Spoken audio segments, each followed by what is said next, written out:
어제에 이어서 오늘은 먼저 너희가 이 땅에서 번성하여 많아질 때에는 이러한 말로 시작합니다.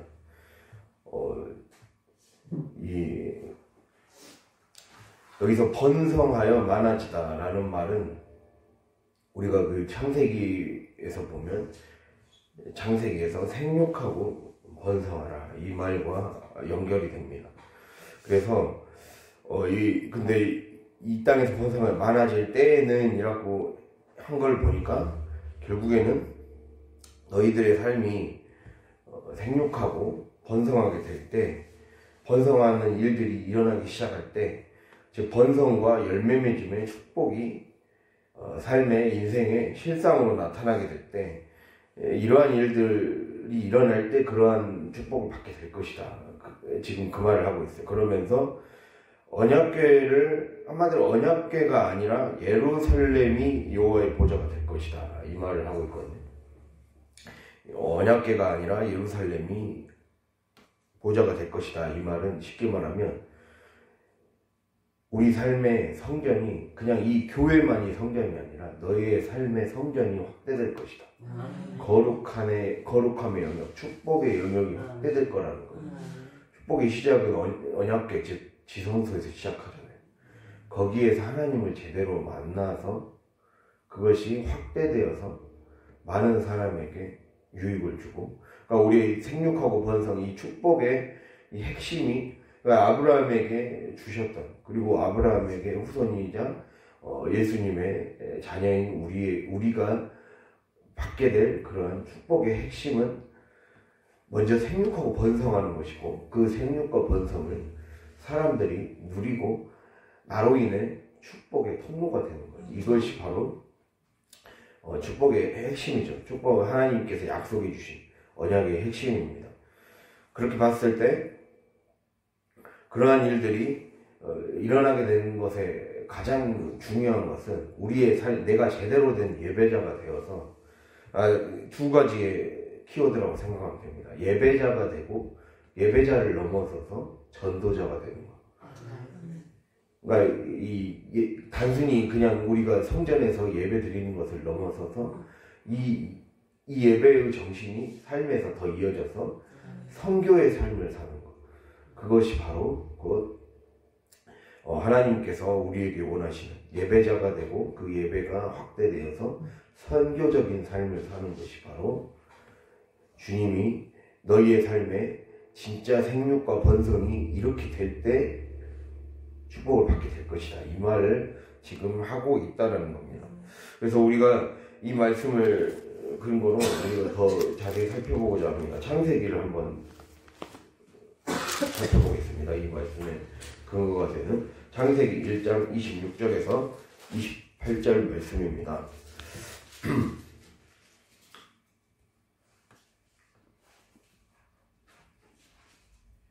1장 26절에서 28절 함께 읽겠습니다. 하나님이 이르시되 우리의 형상을 따라 우리의 모양대로 우리가 사람을 만들고 그들로 바다의 물고기와 하늘의 새와 가축과 온 땅과 땅에 기는 모든 것을 다스리게 하자 하시고, 하나님이 자기 형상 곧 하나님의 형상대로 사람을 창조하시되 남자와 여자를 창조하시고, 하나님이 그들에게 복을 주시며 하나님이 그들에게 이르시되 생육하고 번성하여 땅에 충만하라. 땅을 정복하라. 바다의 물고기와 하늘의 새와 땅에 움직이는 모든 생물을 다스리라 하시니라. 아멘. 예, 주님이 우리에게 예배자의 사명, 제사장적인 사명을 감당한 자에게 주시는 축복의 결과가 생육하고 번성하는 것, 땅이 충만하게 되는 것, 땅을 정복하게 되는 결과가 일어난다는 거죠. 그런데 우리가 여기서 중요한 게 어떻게 땅이 충만하게 하고 땅을 정복하며 생육하고 번성하게 할 것인가. 그것의 답이 바로 26절에 나와 있다는 거예요. 하나님이 우리의 형상을 따라 우리의 모양대로 사람을 만든다고 그랬잖아요. 즉 삶에서 하나님의 형상을 드러냄으로써, 하나님의 형상을 드러낸다는 말은 내가 말씀을 우리가 계속 얘기하잖아요. 성육신이라는 게 형상이라는 게 눈에 보이는, 그러니까 추상의 반대말이에요. 형상은 추상적인 건 눈에 보이지 않는 거잖아요. 근데 형상은 구체적인 실상으로 딱 보여지는 거잖아요. 그러니까 내가 하나님이 나에게 말씀을 하셨으면 그 말씀을 열심히 지켜서 행해서 그것을 삶의 결과물로 나타나게 되어 있다는 거죠.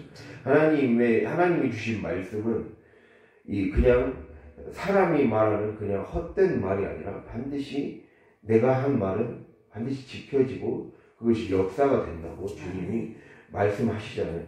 그렇기 때문에 하나님의 말씀을 지키면 그것이 곧 형상화 된다는 거예요. 삶에서 현실화되고 나에게 그리고 남에게 우리 모두에게 이 나라의 축복과 은혜를 가져다주는 형상이 된다는 거죠. 그래서 하나님의 말씀을 형상화하는 것, 형상화하는 것이 곧 바로 땅을 충만하게 하는 것이고 땅을 정복하는 것이며 생육하고 번성하게 하는 가장 중요한 핵심이라는 사실입니다. 그래서 이것을 또 다른 말로 하면 거룩한 하나님의 임재가 우리의 삶에 예배당, 우리가 이 말씀을 듣는 것은 하나님이 지금 임하신 거예요. 주님이 임하셔서 말씀하기 시작한다는 거거든요. 그러니까 언약궤를 말하지 아니할 것이요 찾지 아니할 것이요 그렇게 계속 나오잖아요. 찾고 만들지 않을 것이다. 이것은 언약궤가 임재의 상징입니다. 언약궤는 하나님께서 앉으시는 보좌를 말하는 거예요. 언약궤를 보면 언약궤를 덮는 뚜껑, 즉 속죄소 시은저가 있고 그 딱 이것을 그룹 날개 달린 이제 천사가 딱 호위하고 있는 모양을 갖고 있죠. 거기가 그 옆에 그 가운데 딱 앉는 자리가 하나님께서 앉으시는 자리를 상징하는 거예요. 하나님께서 앉으신다는 것. 그리고 그것을 가지고 거기 안에 이제 언약궤 안에 이제 말씀이 들어 있잖아요. 하나님이 우리의 삶에 은혜를 주시기 위해 실질적인 축복과 은혜를 주시기 위해 우리의 삶에 임재하셔서 오셔서 말씀하신다라는 것을 드러내고 있다는 겁니다. 그렇게 되었을 때 우리의 사명은 무엇이냐? 하나님께 쓰임받아서 하나님의 형상인 더 많은 예배자들로 땅을 충만하게 하라는 거예요. 이제 예배자를 많아지게 하라는 거예요. 나만 예배자가 되게 하는 게 아니라 내 주변과 내 가정과 믿지 않는 사람들을 예배자로 만들어라는 그것이 하나님의 형상을 드러내는 하나님의 말씀을 형성화시키는 가장 핵심 사명이다. 그래서 선교자가 되는 거죠. 전도자가 되는 거죠. 그러니까 아브라함에게 했던 축복의 그 약속이 그거였잖아요. 너로 인해 많은 사람들이 복을 받게 될 것이다. 복을 받게 될 것이다의 핵심은 오게 될 것이라는 거예요. 그것을 이사야 2장 4절에서는 많은 사람들이 이스라엘이 회복되면 많은 사람들이 그 토라를 즉 말씀을 배우러 올 것이다. 그것으로 표현하고 있어요. 그러니까 하나님을 믿으면 이런 일들이 일어나는구나. 하나님을 믿었더니 그 무너질 것 같았던 그 민족이 일어서서 세계 위에 우뚝 서는 민족이 되는구나. 내가 하나님 말씀대로 살았더니 축복을 받고 그 사람들이 도전을 받아서 다시 나도 그렇게 살면 될 수 있겠구나. 그러한 도전을 주는 인생이 되어야 된다는 거죠. 그렇게 주님이 우리에게 말씀하신다는 거예요. 그래서 우리도 그러한 사명감을 가지고 나아가야 된다는 거예요. 반드시 형상화시켜야 된다. 형상화의 핵심은 성교다. 전도하는 것. 전도하는 것. 그래서 내가 삶으로 전도하고 말로 전도하는 거죠. 삶으로 보여주는 거예요. 이렇게 살면 하나님이 반드시 이 삶으로 보여줌으로써 하나님께 수많은 사람들이 하나님께 돌아오게 하는 거예요. 그것이 우리의 삶의 핵심이라는 걸 기억할 수 있기를 바랍니다. 그래서 우리가 더 연결해서 보자면 이 생육하고 번성하라, 즉 번성하여 많아짐의 축복, 번성하고 열매 맺고 많아지는 축복, 증대되는 이 축복은 이 창세기 1장에서 3장을 보면 하나님이 아담에게 에덴 동산에 두시면서 땅을 경작하고 지키도록 명하신 말씀과 연결됩니다. 그러니까 우리는 두 가지의 그 핵심 사명을 감당해야 돼요. 먼저는 그러니까 예배자에서 선교자가 돼야 된다 했잖아요. 먼저는 예배자가 되려면, 내가 그 축복의 통로가 되려면 먼저 첫 번째는 경작하고 지켜야 됩니다. 창세기 어차피 1장 펴놨으니까 그 다음 장이 2장을 볼까요? 2장의 15절입니다. 15절을 함께 읽겠습니다. 여호와 하나님이 그 사람을 이끌어 에덴 동산에 두어 그것을 경작하며 지키게 하시고. 아멘. 예, 경작하며 지키게 한다는 것은 생육하고 번성하고 충만케 하는 것, 이것 전에 우리의 삶이 이것이 되려면 먼저 경작이 돼야 되잖아요. 내가 경작을 하고 지켜내야 돼요. 경작을 하고 지켜낸다는 것은 이 에덴 동산을 잘 경작해서 그곳에서 결국에는 아담이 쫓겨난 이유가 무엇입니까? 그 밭을 망치려는 뱀을 끌어들인 게 문제였잖아요. 그래서 삶에 문제가 생겨버렸잖아요. 에덴 동산은 성전을 의미합니다. 근데 그 성전은 신약시대에 와서는 우리의 몸이 성전이라 했어요. 내 자신의 하나하나가 성전이라고 했어요. 그러니까 내 삶에 마귀가 침투하지 못하도록 늘 잘 지키는 것이 경작의 핵심이죠. 그것을 주님이 우리에게 말씀하고 있어요. 그래서 생육하고 번성하고 충만케 하려면 먼저 핵심이 경작하고 지키는 것이 중요한 사실입니다. 이 경작하다 지키다는 원래 그 출애굽기나 레위기에 성전을 지을 때, 성막을 지을 때 나오는 성전 용어예요. 성전 용어. 그래서 경작하다는 다른 말로 섬기다, 일하다, 밭을 이루다, 이러한 뜻을 가진 아보드에서 나온 단어입니다. 그리고 지키다는 샤마르라고 해서 성소와 제단을 지키는 것, 그리고 성소를 부패와 오염으로부터 지키는 것이 바로 지키는 거예요. 예, 그게 바로 지금 하나님이 말씀하시는 거예요. 그래서 하나님이 인간에게 주신 사명이 그거라는 거예요. 우리는 제사장이라는 거예요. 한마디로 왕 같은 제사장이라고 그랬잖아요. 여기서 왕 같은 제사장이라는 거는 왕이신 주님께서 우리에게 자녀이자 직위를 주신 거잖아요. 대사로 보내신 거예요. 하늘나라의 대사로 여러분의 가정에 파견을 하신 거죠. 파견을 하셔서 그 하나님을 잘 섬기라는 거예요. 가정에 더 이상은 사단이 역사하지 못하도록 부지런히 지키고, 마음을 지키고, 생각을 지키고, 말을 지켜서 성교의 통로가 확장되도록 만드는 것. 그래서 성전이 더 이상 타락하지 않도록 그렇게 잘 이끄는 것이 중요하다라는 거예요. 그래서 여기서 또 지키다, 이 지키다라는 것은 결국에는, 그래서 우리가 지키다라는 말을 좀 더 묵상해 보기를 원합니다. 그랬을 때 지키다라는 것은 첫 번째로 제가 아까 말씀드렸듯이 첫 번째로 성전이 부패되거나 오염되지 않게 지키는 것이라는 거예요. 하나님은 우리에게 제사장의 직분을 주셨어요. 왕 같은 제사장의 직분. 목사만 제사장이 아니라 엄밀히 따지면 영적으로 우리 모두가 하나님이 부여해 주신 그러한 가정에, 그리고 우리의 삶에 나에게 맡겨주신 기업체에 그러한 제사장이라는 거죠. 그렇기 때문에 하나님이 내게 재어주시고 여기에서 최선을 다해라, 경작하며 지켜라, 이 사명을 누구에게나 다 주셨다는 거예요. 그 사명을 잘 감당하는 것이 우리의 지금 우리가 반드시 해야 될 일이에요. 임무, 미션이라는 거죠. 우리는 이 미션을 반드시 해야, 이 미션을 했냐 안 했냐, 이거의 결과물을 근거로 하나님이 복을 주시고 은혜를 베풀어 주시고 역사해 주신다는 거죠. 그것을 제대로 해내지 않으면 악하고 게으른 종이 된다는 겁니다. 그리고 우리가 두 번째로 보았을 때 지키다라는 것은 하나님이 우리의 삶에 그때그때 알려주시는 생명나무가 있고, 또 우리에게 그러니까 생명나무는 먹어도 될 것이었고, 반대로 선악과는 무엇이었습니까? 먹지 말아야 될 것이었잖아요. 그러니까 생명나무는 사실 이제 그 지성소에 있는 성소에 있는 등잔대를 상징하거든요. 한마디로 우리의 삶에 빛을 비춰주는 거예요. 등잔대의 모양 자체가 나무로 되어 있어요. 예, 그 생명나무가 그걸 상징하는 말입니다. 그래서 우리의 인생의 갈 길을 비춰줄 빛이에요, 빛.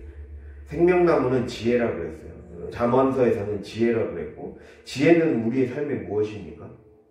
내가 갈 길을 비춰주는 거예요. 예, 주의 말씀이 내 발의 등이요 빛입니다.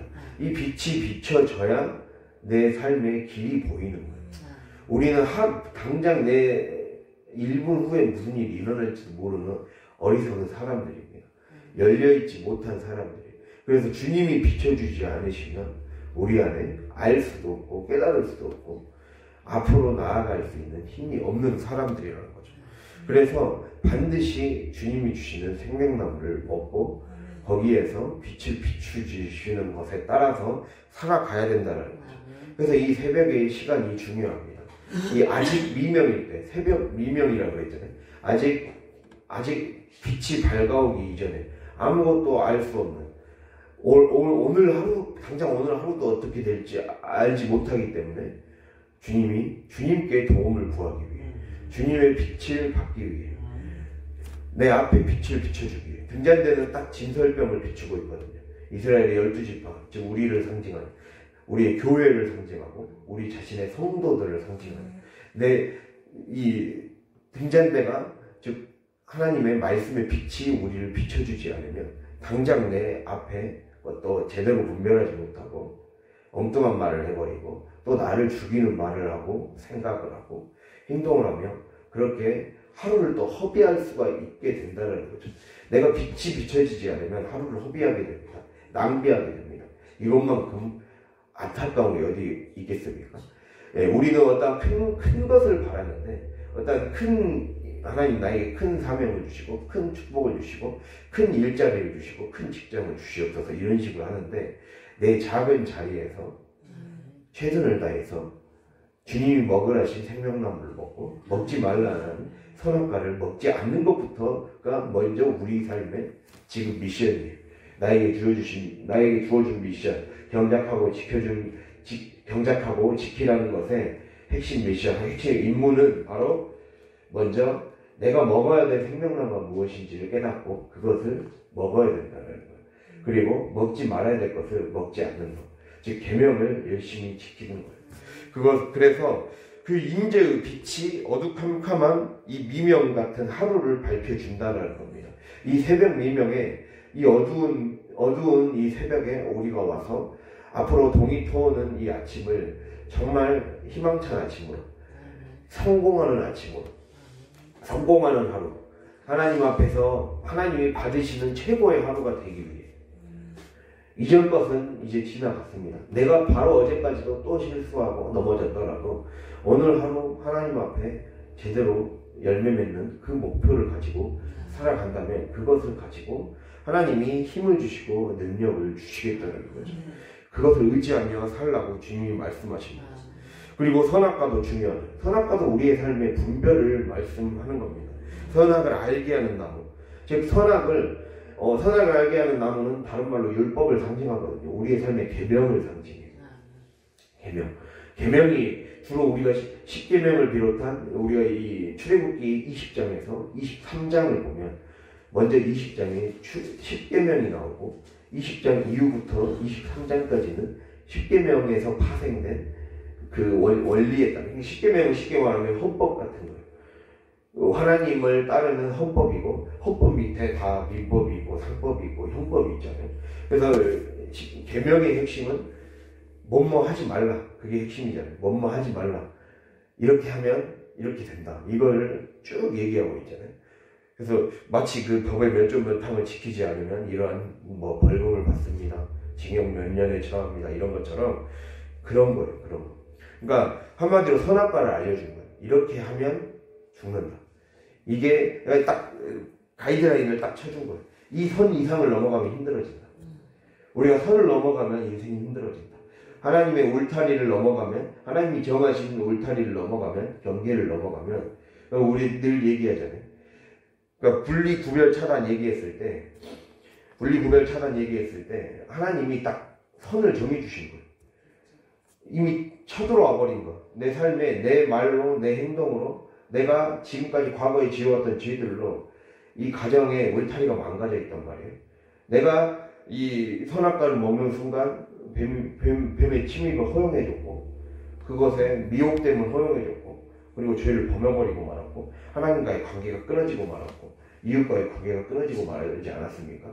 결국에는 내 이웃과의 관계, 하나님과의 관계, 사람들과의 그러한 모든 연락망들이 끊어지게 되지 않습니까? 우리가 그 죄를 짓고 감옥에 가면 사람들과의 고립되고 연락이 끊어지고 사회로부터 고립되게 되잖아요. 그거예요. 그러니까 하나님, 우리의 삶에 내가 죄가 쌓이면 쌓일수록 점점 더 하나님과 멀어지고, 내 삶에 일들이 풀리지 않게 되고, 물질이 막히게 되고, 관계가 막히게 되고, 모든 것들이 제대로 풀리지 않게 되죠. 그러한 근본 원인이 뭐라는 거예요?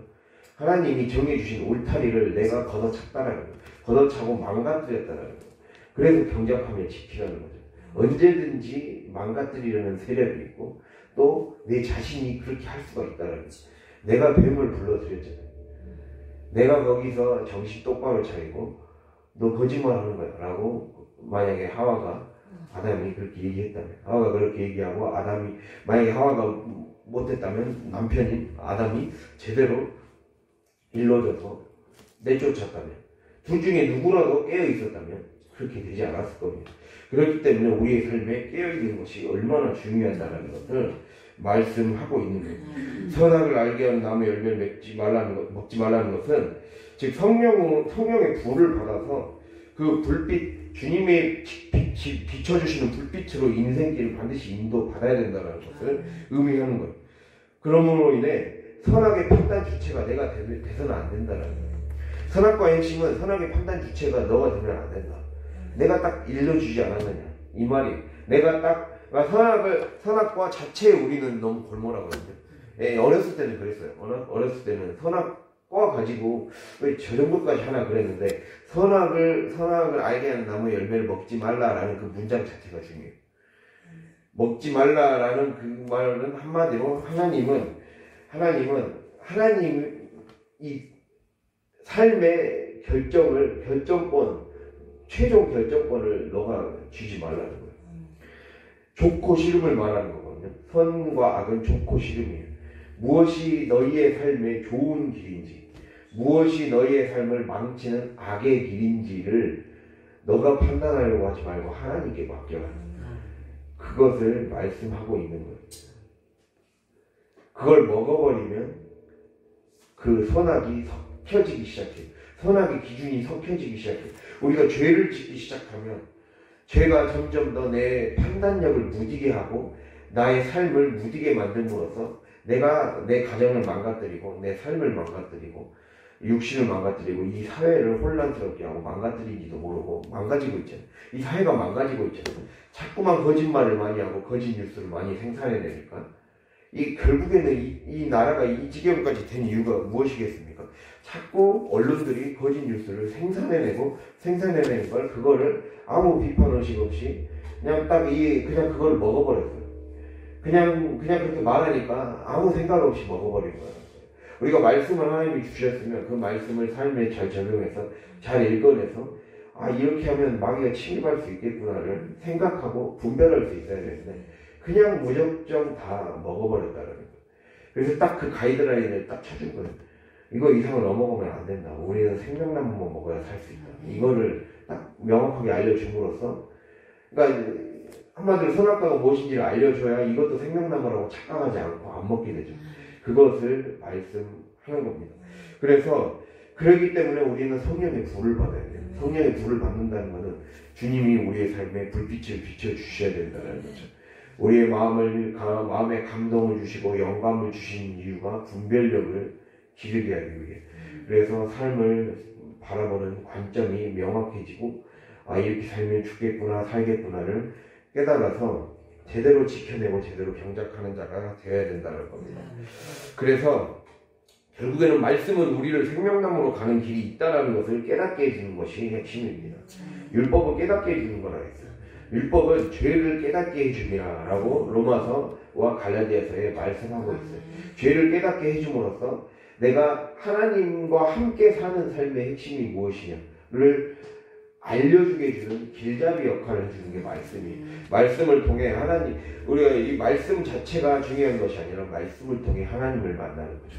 말씀을 통해 하나님을 경험하고 하나님이 주시는 생명을 공급받고, 그래서 내 목마름이 해결되는 거예요. 길이요 진리요 생명이라고 했잖아요. 주님 안에 내가 곧 길이요 진리요 생명이다. 주님 안에 가야 말씀을 더 깊이 묵상하고 말씀 안에서 그 길을 얻어서 어두웠던 내 길, 막막했던 내 길을 뚫려지고 도가 트여지는 인생이 되는 거예요.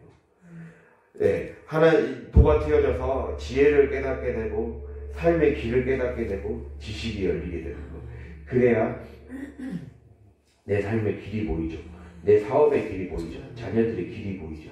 그 길이 보이게 해주는 핵심입니다. 생명, 길이요 진리요. 진리는 우리를 자유케 하잖아요. 내가 진리로 인해. 진리는 참이잖아요. 참. 아까 참과 거짓의 문제가 있잖아요. 내가 참 제대로 된 진짜를 붙잡고 살아야 산다라는 것. 생명나무를 먹어야 산다라는 것을 우리에게 보여주고 있다는 겁니다. 생명은 무엇입니까? 주님이 주시는 성전의 문지방에서부터 흘러나오는 그 물을 공급받아야 우리의 진정한 목마름이 해결된다는 거예요.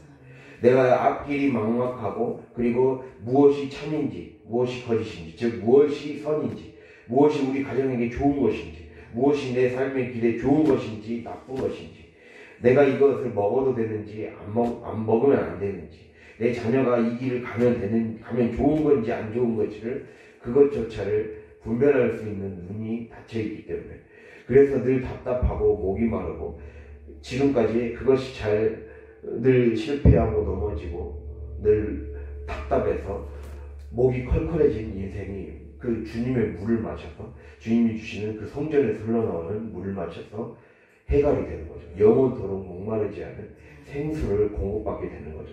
그래서 길이요 진리요 생명이라는 거예요. 그 생명을 그 빛을 그 진리와 길과 진리의 생명을 공급받을 때 우리는 살 수 있다는 것을 주님이 우리에게 말씀하고 있다는 거예요.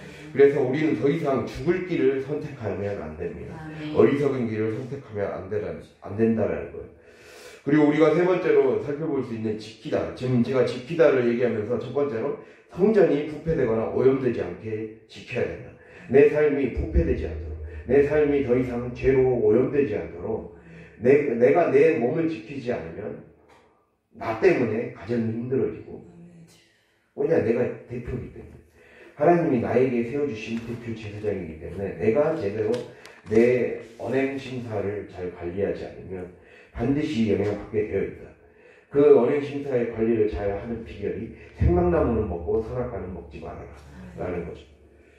그것을 우리에게 주님이 말씀하시면서 마지막으로 세 번째로 지킨다는 것은 마지막으로 세 번째로 지킨다는 것은 내가 성전 관리와 계명 지키기에 실패하면 첫 번째가 성전 관리였고 쉽게 말하면 그리고 두 번째로 그게 계명 지키기라는 거예요. 세 번째로 내가 성전 관리와 계명 지키기에 실패하면 뱀이 그 틈을 타고 들어와 슬그머니 우리의 몸을 침입해 들어온다는 거예요. 그래서 우리의 세 번째 임무는 지키는 것의 임무는 마귀가 침투하지 못하도록 지켜내는 전신갑주를 입는 거예요.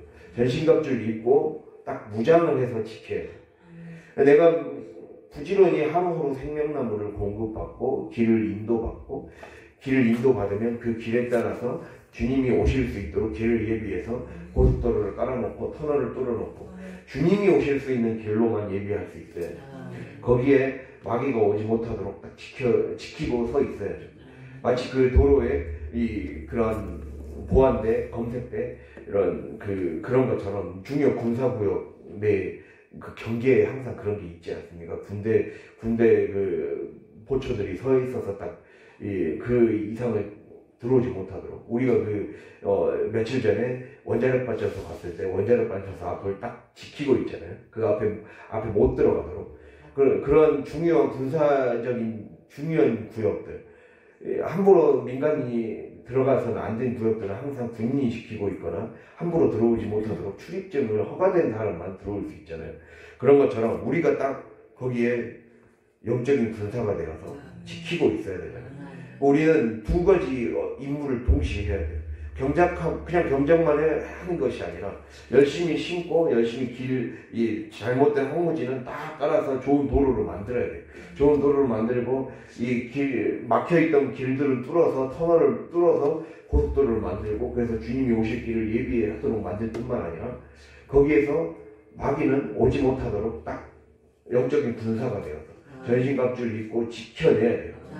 너는 오면 안 된다 라고 딱 지켜내야 돼. 그 두 가지 인물을 동시에 해야 축복을 축복대로 받고 내가 그러면서 더 강해지는 거죠. 그 승리하는 삶을 익히게 되는 거죠. 그래야 영적인 승리가 되고 삶도 승리할 수 있게 된다는 겁니다.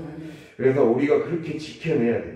성전관리 그리고 계명을 통해 내 마음과 생각과 내 주변의 가정을 지키는 것 그리고 더 나아가서 그냥 다 만들어 놓고 새 집으로 만들어 놓고 마귀가 또 좋다고 여기 만들 수는 없잖아요.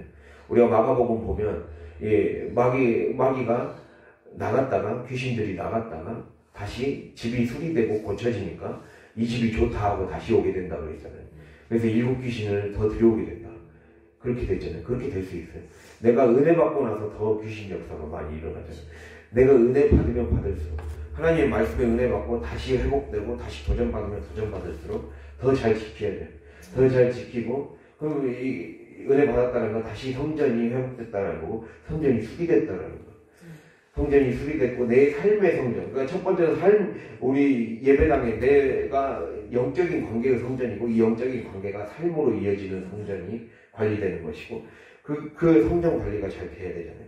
그리고 가정 관리가 잘 돼야 되고 나에게 부여해 주신 단순히 내 내면뿐만 아니라 나에게 내면의 확장인 내 가정을 지키고 나의 직장과 내 일터와 나에게 부여해 주신 임무를 잘 지켜냄으로써 다 깨끗하게 깔끔한 상태로 정리정돈된 상태로 만들어야 되지 않겠습니까? 그렇게 해서 길과 진리 생명이 유효할 수 있도록 만들어야 돼요. 그래야 되는데 거기에 그냥 가만히 놔둬버리면 안 된다는 거예요. 은혜 받은 상태로 놔두지 말고 항상 무장해서 지키고 있어야 돼요. 다른 것들은 침투하지 못하도록 지켜야 된다는 거죠. 그래서 하나님은 우리에게 결국 결론을 말씀드리자면 오늘 말씀의 결론입니다. 하나님은 우리에게 이 제사장적 부르심이라는 사명을 주셨다라는 거예요. 경작하며 지키는 것, 또 그렇게 함으로써 땅을 충만하게 하고 땅을 정복해야 된다. 경작하며 지키는 것, 땅이 충만하고 땅을 정복하는 것. 그렇게 될 때 생육과 번성의 축복을 주시겠다. 이렇게 말씀하는 거예요. 이것이 온 삶의 영역으로 확장되게 해야 됩니다. 온 삶의 영역으로 하나님의 형상이 가득 채워지게 하는 것. 예배자의 사명, 선교자의 사명. 이것을 잘 감당해야 됩니다. 그래서 이 성전, 하나님이 임재하시고 거처하시는 장소에서 우리는 늘 새벽기도를 통해 내 삶에 어두웠던 눈이 밝혀지고 길들이 보이기 시작하고 막혔던 것들이 뚫어지는 역사가 일어나야 돼요. 여기서부터 뚫려야 돼요. 뚫려서 하나님을 제대로 만나서 다시 목마름이 해결받고 그래서 이거는 매일매일 해야 돼요.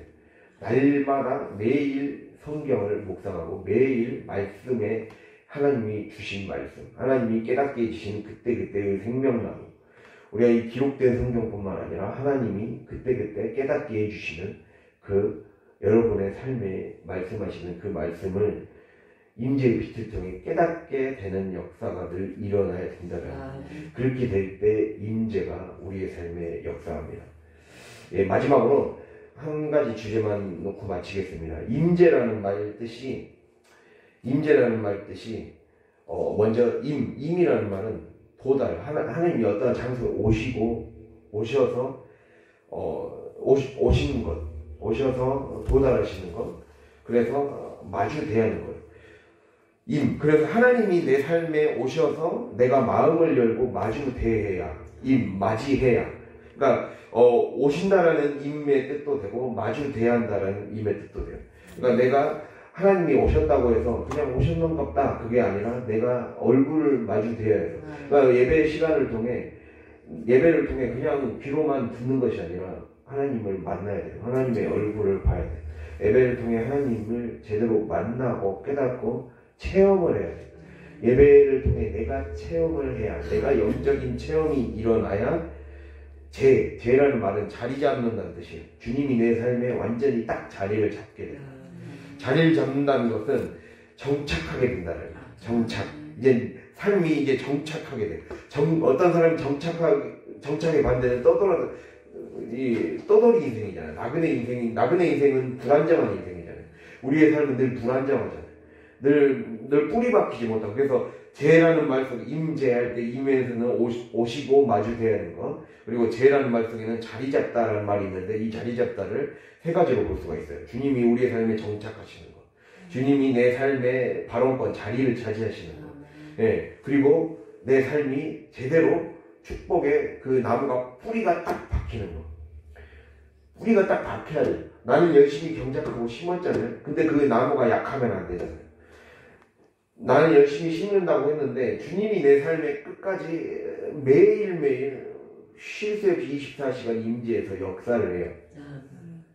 즉 주님이 내가 말씀을 은혜를 받았으면 좋은 받치면 그것이 딱 뿌리가 잘 내릴 수 있겠잖아요. 그래서 뿌리가 박히게 만드는 거예요. 그러니까 주님이 내 삶에 정착하신다라는 것은 내가 영향을 받지 않는 거예요.